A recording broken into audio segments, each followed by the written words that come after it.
Est-ce que les apôtres ont bien écouté?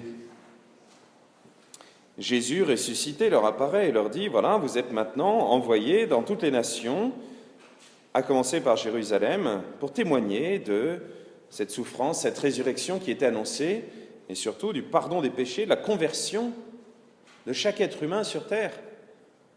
Et les apôtres commencent par aller dans le temple de Jérusalem, ce qui peut nous faire bizarre, puisqu'on se dit, mais le temple de Jérusalem, c'est le temple des Juifs. Déjà, la première erreur à faire serait d'opposer ou de séparer surtout la religion juive, c'est-à-dire la religion du Christ, et la religion chrétienne. C'est une seule et même religion, il y a une continuité entre les deux. Et si nous croyons au Christ, au Messie, c'est parce qu'il a été annoncé d'abord par les prophètes. Première erreur donc à ne pas faire, séparer les Juifs et les chrétiens. Nous devons donc dans nos prières continuer à prier pour eux, ceux qui sont nos pères dans la foi, et demander que Dieu touche leur cœur et envoie l'Esprit Saint.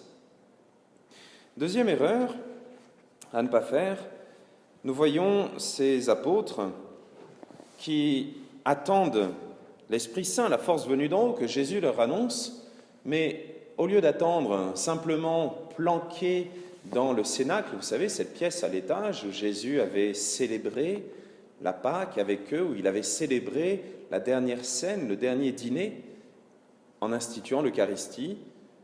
Et donc, ils ne sont pas restés planqués là-haut, même s'ils avaient peur de subir le même sort que le Christ et se retrouver cloués sur une croix. Ils sont quand même partis annoncer, remplis de joie, dans le temple, cette bonne nouvelle, et en tout cas bénir Dieu pour les merveilles qu'il faisait. Cette erreur, nous pouvons la faire parce que les apôtres l'ont un peu fait eux-mêmes. Si nous entendons la première lecture, le tout début des Actes des Apôtres, on voit deux anges, des hommes vêtus de blanc, qui vont voir les apôtres en leur disant « Mais attendez, vous faites quoi là? Qu'est-ce que vous faites planter là sur le mont de l'Ascension avec les yeux tournés vers le ciel ?» C'est vrai, il reviendra de la même manière, mais ce n'est pas ici, sur cette montagne, qu'il faut l'attendre. C'est dans le monde entier. Vous êtes envoyés pour proclamer cette nouvelle. Et si le Christ vous laisse un petit peu de temps, c'est justement pour pouvoir proclamer cette nouvelle. Alors il y a deux choses un peu difficiles à concilier, c'est vrai, qui sont d'abord les 10 jours entre la fête de l'Ascension et la fête de la Pentecôte, où les apôtres attendent la venue de l'Esprit Saint. Pourtant, ils ont déjà reçu une force incroyable, et cette force, c'est ce témoignage direct, de première main, de la résurrection du Christ. Ils ont vu le Christ ressuscité. Donc, ils peuvent déjà commencer par rendre gloire à Dieu. Et cet autre temps, c'est celui qui sépare le départ du Christ et son retour dans la gloire. Et ça, nous sommes encore dans ce temps-là et nous ne savons pas quand ça va arriver. Ça pourrait être cet après-midi, c'est une belle journée pour la fin du monde, mais nous-mêmes, on a l'impression que, quand on regarde les assemblées de chrétiens, on a l'impression que beaucoup confondent les deux et peut-être ne font ni l'un ni l'autre.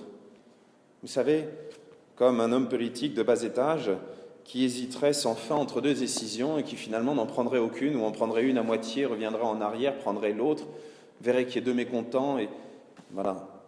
Nous, comme chrétiens, nous ressemblons un peu à ces indécis qui, un coup, se disent « je vais aller dans le temple pour bénir Dieu ». Ah ben non, je vais peut-être aller sur la place pour annoncer que Jésus est venu. Ah ben non, je vais aller attendre l'Esprit Saint. Et finalement, beaucoup de chrétiens sont comme éteints. Vous savez, comme ces badauds, le nez en l'air, qui attendent que les trains ou les avions passent, et finalement, on a l'impression qu'ils ne font rien. Si Jésus nous a laissé dans ce temps d'attente, ce double temps d'attente, l'attente de l'Esprit Saint et l'attente de la fin des temps, l'attente de la vie éternelle, de la résurrection, ce n'est pas pour rester les bras croisés. Au contraire, c'est pour faire avancer ce témoignage, cette parole de Dieu dans le monde. C'est à ça que ce temps est destiné. beaucoup de nouveaux chrétiens ou de personnes qui se tournent vers l'Église parce qu'ils ont commencé à découvrir le Christ, la bonne nouvelle, la résurrection, le pardon des péchés. Beaucoup de personnes sont choquées et même scandalisées. C'est notre archevêque qui nous racontait ça. Il avait été réveillé en pleine nuit par un catéchumène qui l'avait appelé en disant « Mais vous ne m'aviez pas prévenu ?» Je dis « Qu'est-ce qui se passe encore ?»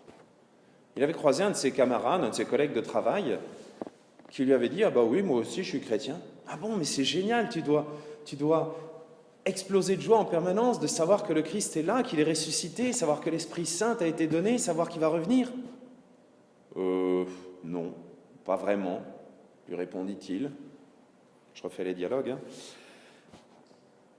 Et l'autre lui a demandé « Mais alors tu dois au moins être tous les dimanches à la messe pour attendre sa venue et pour... » Et l'autre, croyant bien faire, lui avait répondu « Ah ben non, tu sais, je suis croyant mais non pratiquant. » Mais ça n'existe pas, ça, un croyant non pratiquant. Si quelqu'un croit en Dieu, il ne peut pas rester les bras croisés juste à ne rien faire. Il ne peut pas rester sans que ça ait aucune conséquence sur sa vie. C'est une contradiction absolue. Méfiez-vous d'ailleurs de ce terme « croyant non pratiquant ». En toute rigueur de terme, les seuls dont on est certain qu'ils iront brûler en enfer, c'est les croyants non pratiquants. Puisque si quelqu'un croit que Dieu est mort et ressuscité pour nous, et que c'est par lui seulement qu'on est sauvé, mais qu'il ne met pas en pratique cette foi, qu'il refuse de mettre en pratique cette foi, eh bien, le bon Dieu ne peut plus rien pour lui. Si quelqu'un ne croit pas vraiment, bon, on doit prier pour lui et peut-être qu'il y a une chance que, au moins, ses bonnes œuvres témoignent en sa faveur. Si quelqu'un est croyant et qui met en œuvre sa foi, pourquoi pas? Mais si quelqu'un refuse de mettre en œuvre une foi qui est vraie, c'est terrible. Il se condamne. Et nous-mêmes, malheureusement, en venant à l'Église et en étant, je sais pas, comme un enterrement, eh bien, nous donnons peut-être cette image-là. En étant dans le monde comme les autres, sans avoir cette joie profonde au fond du cœur qui devrait rayonner autour de nous, savoir qu'il n'y a rien qui peut nous atteindre, puisque nous sommes déjà, avec le Christ, un pied dans le ciel. Si nous sommes comme ça, alors nous empêchons nos frères de croire.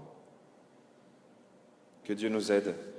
Que Dieu nous aide dans ce moment particulier de l'ascension, de l'attente de l'Esprit Saint, à témoigner du Christ par toute notre vie, parce que nous sommes, par notre joie, par notre force, par notre confiance, qui nous aide et qui nous donne cet Esprit Saint pour justement être capable de témoigner. Amen.